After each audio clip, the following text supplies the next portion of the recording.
Welcome to Retro Scale Modelling. This is part 5 of the 9A52-2 Smerch Russian Long Range Rocket Launcher by MENG. Now in this part I'll be dealing with the tube assembly platform, which is this thing here, and hopefully I'll get onto the hydraulic system and things like that as well. Before we go into the main build, there's a little thing I forgot to talk about in the other part, dealing with the polycaps, which are here. Now, there's two sizes. There's a large size and a small size. And when you look at the instructions, it doesn't tell you which size to use. In the sprue plan, it says large cap or big or small cap, but the English part of the instruction just says polycap. So when you're doing these, just make sure that you're getting the right one.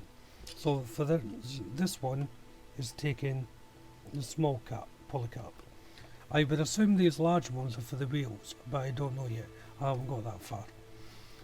So I'm just going to take this off the sprue here and place it in to make sure it's the right one, and of course it is. And then there's a little cap that goes onto this. I'll just sort out my glue. I'm just putting it right on the edge of the bit of mould here, so it's not touching anywhere near the actual polycap itself, before placing it on the hub or the end cap.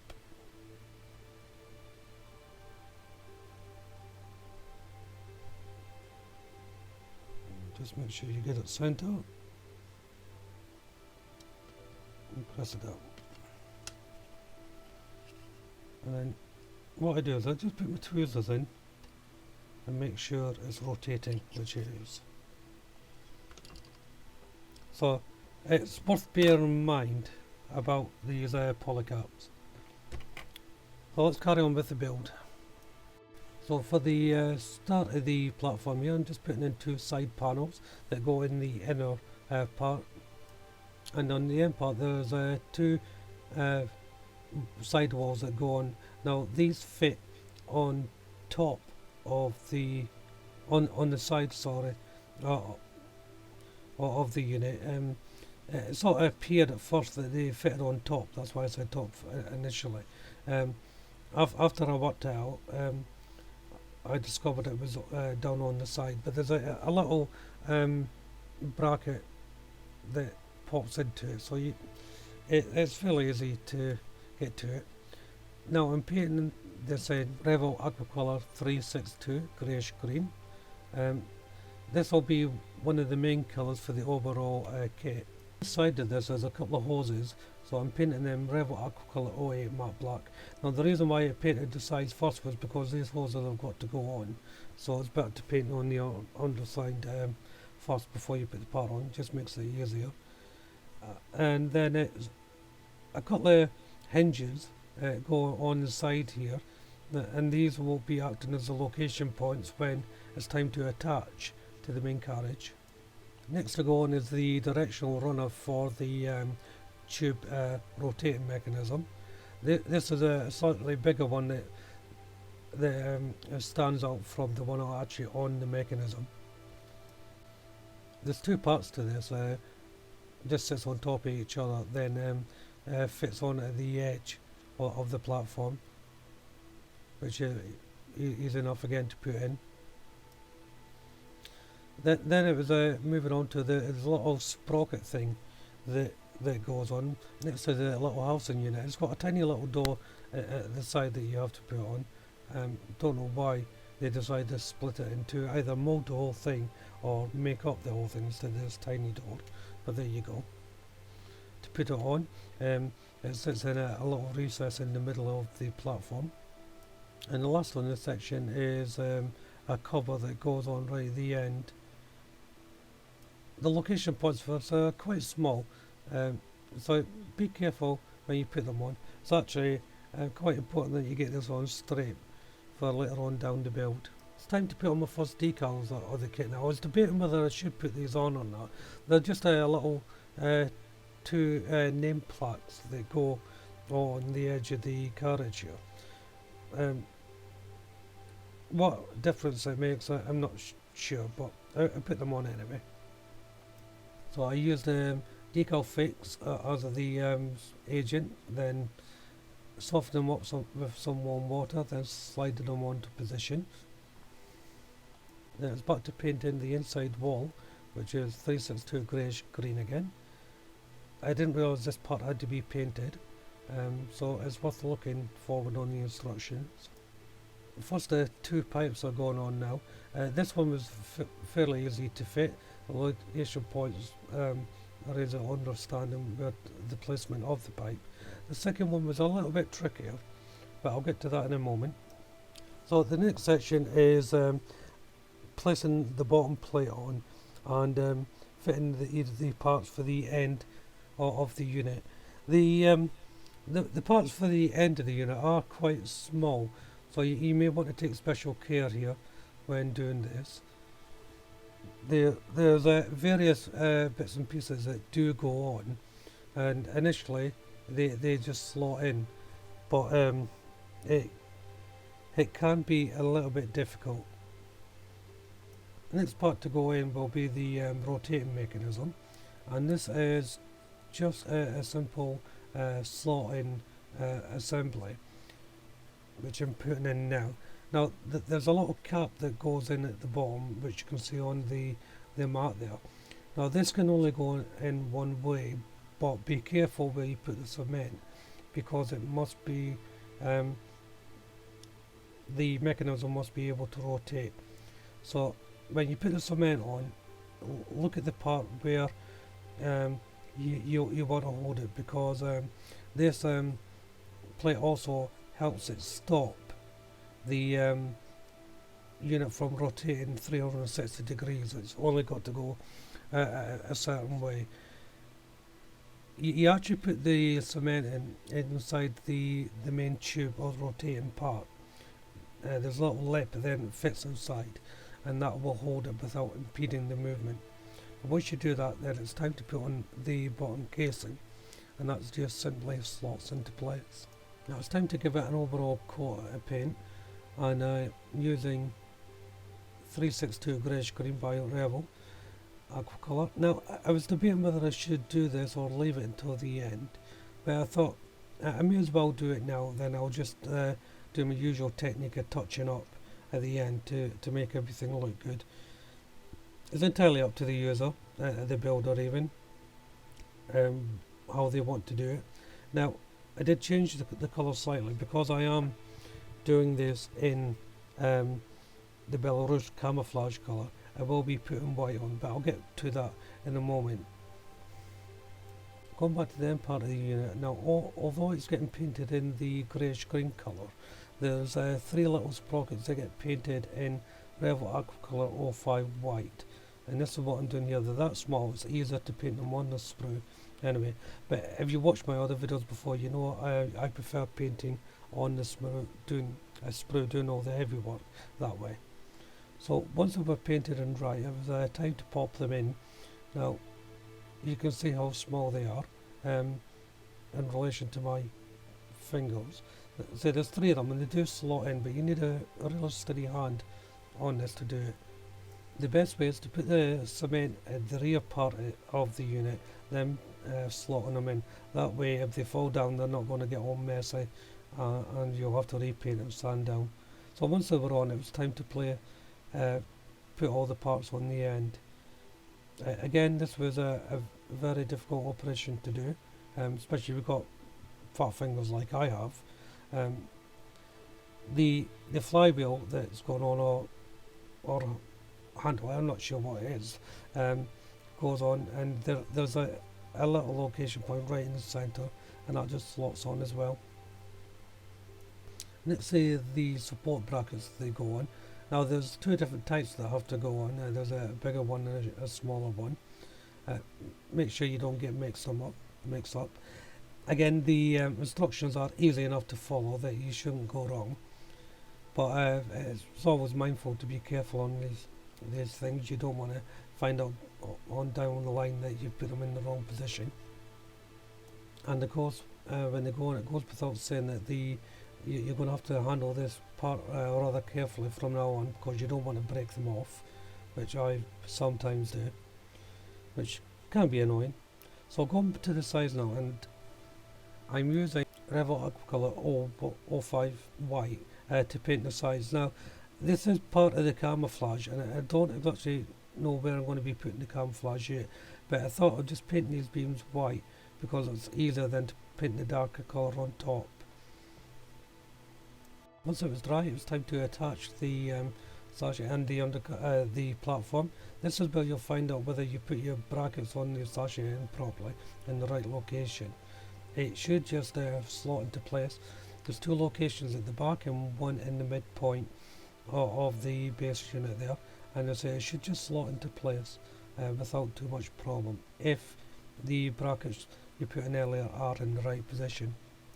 Now we're moving on to the hydraulic stabilizer pads.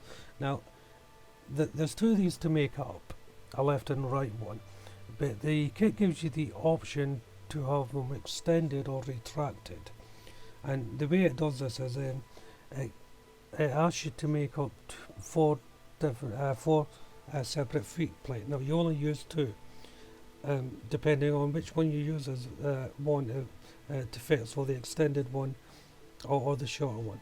I'm making up the extended one here. The shorter one is just the foot pad with a little bracket that goes in the middle that slots into it. But make up both, because you may decide to display it in a standing position with the missile tubes extended, or you may want it displayed as a vehicle that's on the road or on the move. Either way, if you have both, you'll have the option to do it either way if you decide you want to change how it looks on your shelf or your cabinet. Now, making up these stabilizers is a tricky little operation. There is very small parts on this. I mean, very small. So when you're making them up, just be careful. Now the inner part is getting painted in Revol Aquacolor 90 Silver. Now this is the main stem or the hydraulics unit. The inside the base there is a polycap. It doesn't matter if you glue this into position, because this is just for you to link in the feet, the base plate. So whether you do the long one or the short one, they just pop in and out. So it doesn't matter. These are not for rotation. These are just for stabilization, just to hold the unit in place. So don't worry about where you're putting the cement as such. Now the middle part here of the hydraulics that my finger's just gone on there, you want to pay special attention to that, because it goes in at an angle and to fit onto the side of the rotation platform. Now I would actually suggest leaving it off until the end, and so you know exactly where you want to put it. But I didn't, and I had to fiddle about with it and move it around for it to fit, because I never got the right angle. So you can fit it afterwards, that's what I'm saying. So it might be the best way to do it.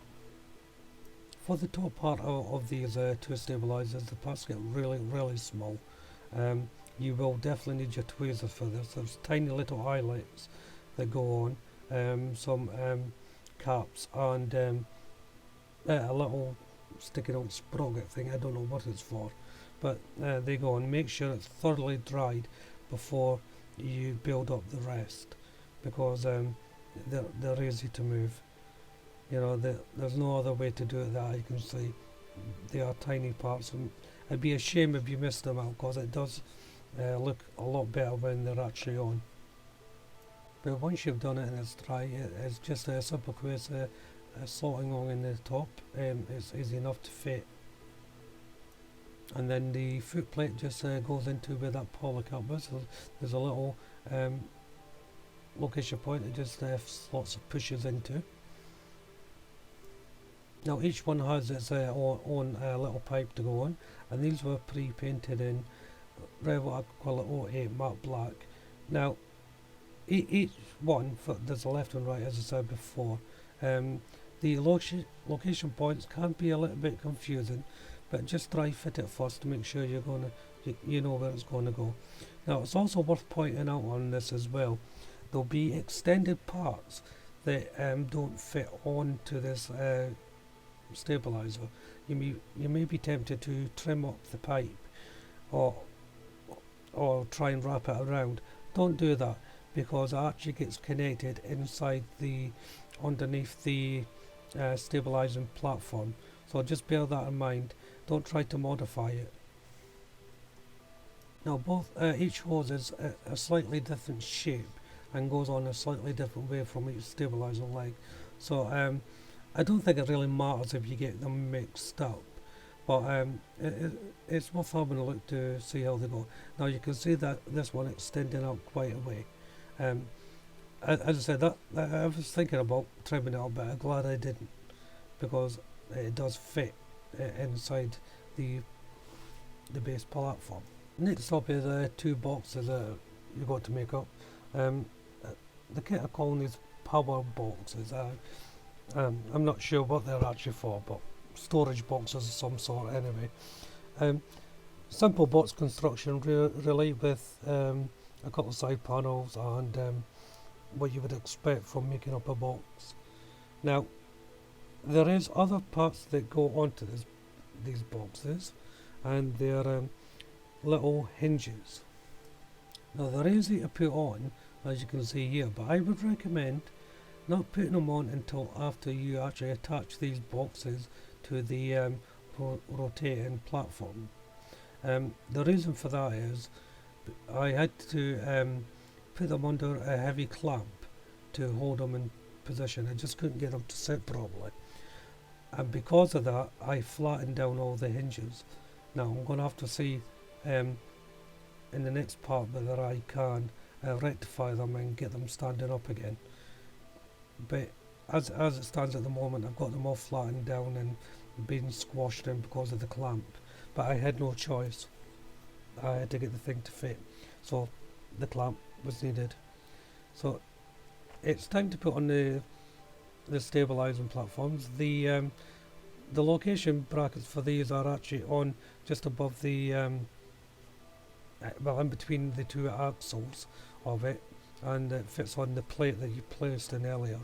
Now there's also a little location bracket where you see the white paint, and this is where you put the assembly part in, which you can put in later on if you wished. It's self-evident how it goes on. You can't go wrong. Now these are the boxes I'm putting on now. I initially just tried holding on with my fingers, but it was really awkward, and I was running out of time as well. So that's why I put them on the clamp, but they've really got to be pushed in for them to stay there. So I put the heavy clamp on and to hold it in position, but as I said, unfortunately I managed to flatten off the hinges. Well, I'm going to bring this part to an end, part 5. Why don't you check out my other videos on the channel, subscribe to the channel, throw a like, add a comment, all the usual sort of stuff. But for now, thank you all very much for watching. Bye bye.